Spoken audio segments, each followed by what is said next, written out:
Hi everybody. So this is my second attempt at this video because I was just making it, I was just trying to make it a few moments ago and all of a sudden the image on my computer like flipped. So I'm starting all over, and because I'm getting the video up so late, there is no homework tonight, okay? Still, I would like you to watch it. Tonight is Wednesday, 9/29, and I'm going to also just cut down what I'm about to do just a little. So on a given interval, the average rate of change of a function is the slope or rate of change of the secant line that passes through the function at the endpoints of the given interval. And then I say, let's draw a picture of what this looks like. We'll do that in class together tomorrow. So just to save time, we'll draw the picture together over here tomorrow. But over here, let's say the average rate of change, okay, that's what I mean by that. The average rate of change of f of x on the interval a, b is given by this formula. F of b minus f of 8, so the y values of the endpoints, over b minus 8, the x values of the endpoints. And guys, this is the same thing as delta y over delta x. This is just a normal slope. Okay, so the average rate of change of this function, there's 4 examples here. We're not going to do b or c. We're just going to do a and d. All right, so first we're going to find the average rate of change from 1 to 4 of that function there, s of t. I like to use a table to organize my endpoints. So I'm going to go t and s. Okay, t is my input variable, s is my outputs. So 1 to 4.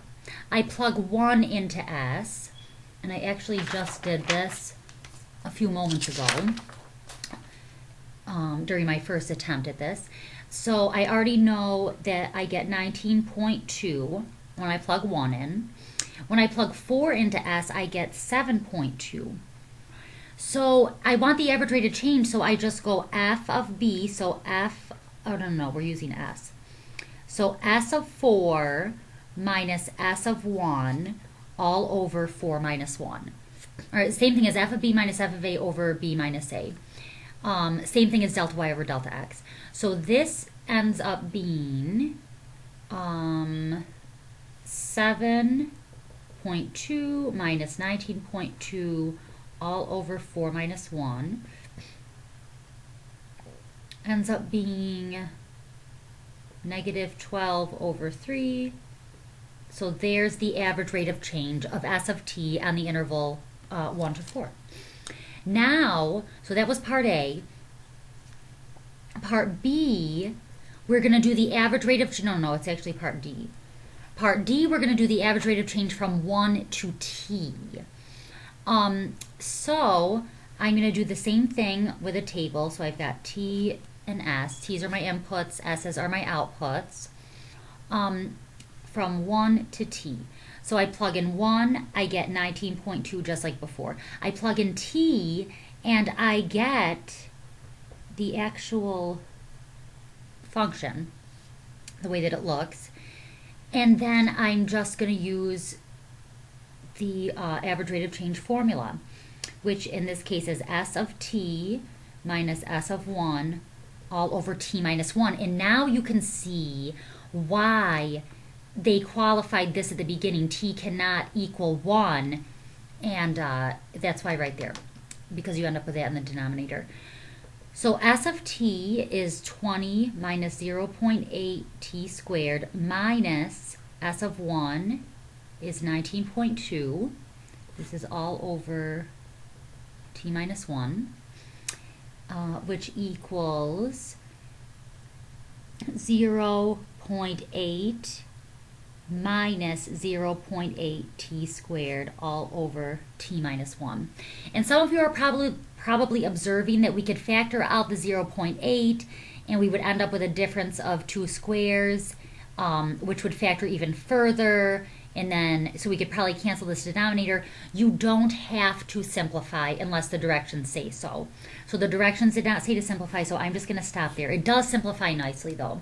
Actually, my first attempt, I did simplify.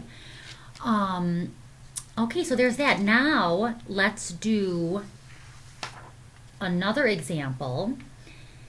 The weekly cost C in dollars of manufacturing X light bulbs is C of X equals this here.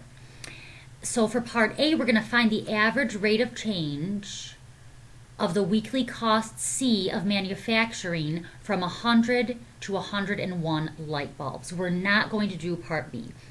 So we're going to do part A, and then we're going to interpret the results. Okay, so I'm going to do the same thing I did before.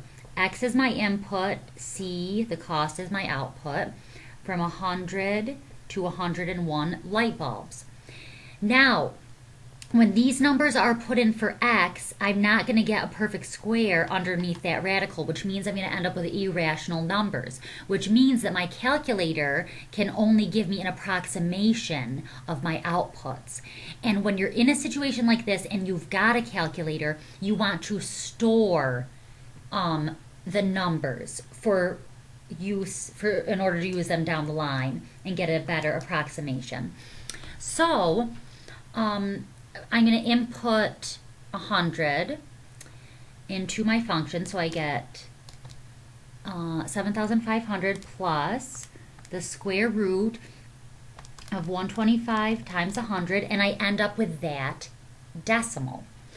All right, so I'm going to write, for my reader, I'm going to write the beginning of this decimal down, 0.8 dot dot dot. Okay, dot dot dot implying it keeps going. And then I'm going to go STO for store, and then this little arrow here. And I'm going to show you what I'm going to do. So I hit the store button, which is right there, right above on. Okay, so I hit that button. Okay. And this is going to store my answer as any letter that I want. So I'm going to hit now, I'll store that as A. So I'm going to hit alpha, and then you can see the A right above the math button. Okay, and then I hit enter. Now, anytime I type A, my calculator understands that it is that irrational number. Okay, so I'm avoiding approximating till the very end of my problem, when I will approximate. So I'm just telling my reader that I'm storing that as A. Now for 101 as the input, I will do the exact same thing. Okay, so I'm just going to go second enter, and I just changed that to, what can I get over? I changed it to 101, hit enter, I get another irrational number. So 7612.3 dot dot dot. Okay, I didn't round the 3 up because I'm not actually rounding. I'm just telling my reader that I'm storing this. So I will store that as B. So I go back to the store button. I find B, alpha apps. Okay, now my calculator understands that that is B. Okay, so now for the average rate of change, it's going to be C of 101 minus C of 100 all over 101 minus 100. Okay, and what is C of 101? That is B, the number that I stored in my calculator, minus A all over 1. And then I go to my calculator and I go B minus A, and there I have it. All right. Now, the directions are not going to, or often are not going to tell you how to round. For AP Calc, you want to be rounding to 4 or 5 decimal places. Okay, no less than that, unless the directions say so. So I'm going to say 0.55763. Okay, the more decimal places you have, the better approximation it is. So I'll use 5. So there's that. Now, interpreting average rate of change. Guys, what does this number mean?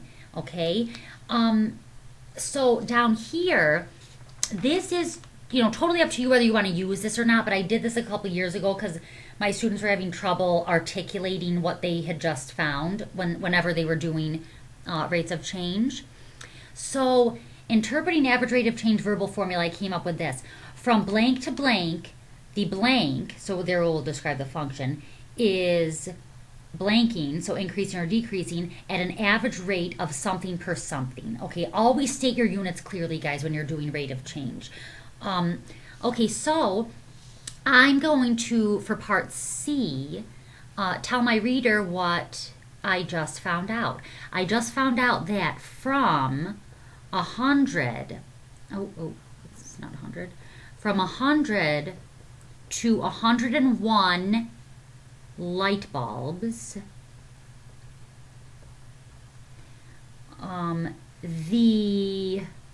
what is this function? It is cost, okay? The cost of manufacturing is, well, is it increasing or decreasing? The answer is increasing because this is a positive number. A positive rate of change indicates increase.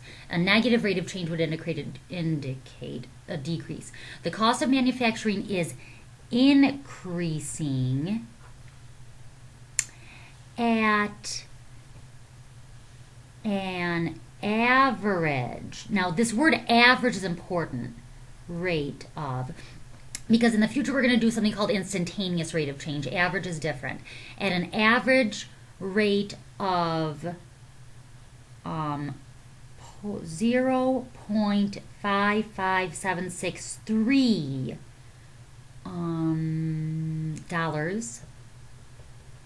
dollars per bulb. All right, guys, these are the units right here. Dollars per bulb. Those are the units.